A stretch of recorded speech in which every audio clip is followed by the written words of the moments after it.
Welcome to this week's dose of Emuna for Shabbat Kodesh.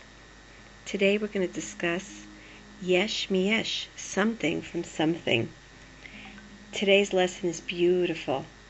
Today's lesson we're going to discuss the fact that all blessings that come out from Hashem are essentially something from something, Yesh Miyesh.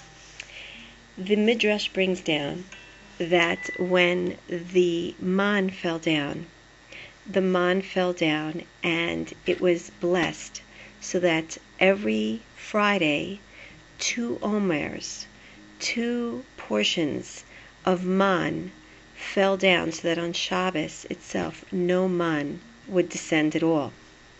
So according to the Midrash, the reason for that was because essentially from the time that existence came into being, from the time that Hashem created the world, all blessings needed to be something from something. To explain this further, let's understand that when Hashem brought the world into creation, it was brought out of nothing.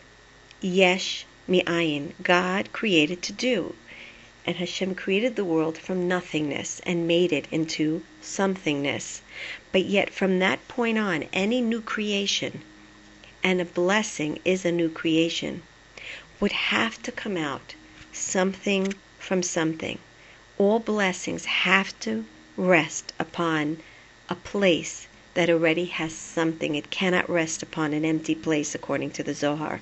And essentially that's the reason why Elisha in Sefer Malachim 2 essentially says to the distraught woman in the concept in the story of bringing a blessing onto this distraught woman and wanting her, asking for a miracle to take place, he says to her, what do you have in the house? Because the blessing again cannot rest upon an empty place.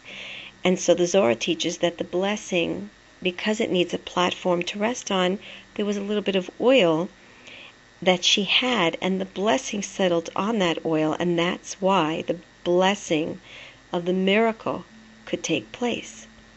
So this is the reason, by the way, why we leave some breadcrumbs on the table when we say Birkat HaMazon, so that there's a place for the blessing to rest upon.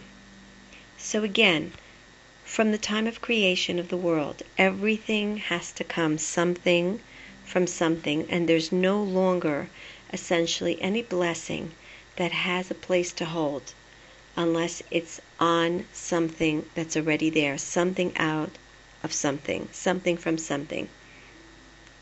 What this comes to teach us essentially is that the idea of the 2 omers that come down, the Bnei Yisachar brings down that if you look at the gematria, the numerical value of Omer, which is 310, if you take the gematria of Yesh and times it by 2, it also equals 310, which means that in that Omer, the Omer that came down on Friday, before Shabbat, is equal to Yesh Miyesh.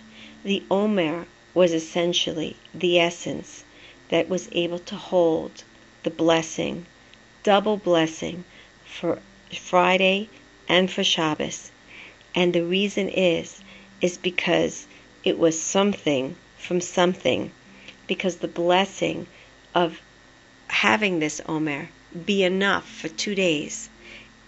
The name of the word itself, Omer, has within it the idea of that the blessing can go on it because it is essentially something already, and that's why it was able to be blessed to last beyond the typical 1 day.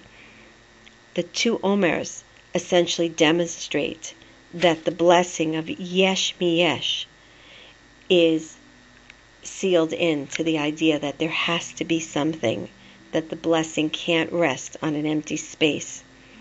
And so we understand from here that on Friday there's a double blessing of 2 omers, and that comes from the fact that was essentially something in creation already.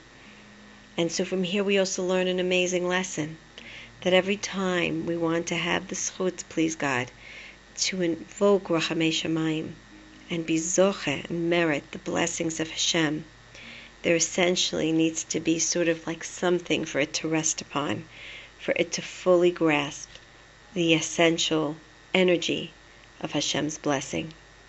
Have a wonderful Shabbos.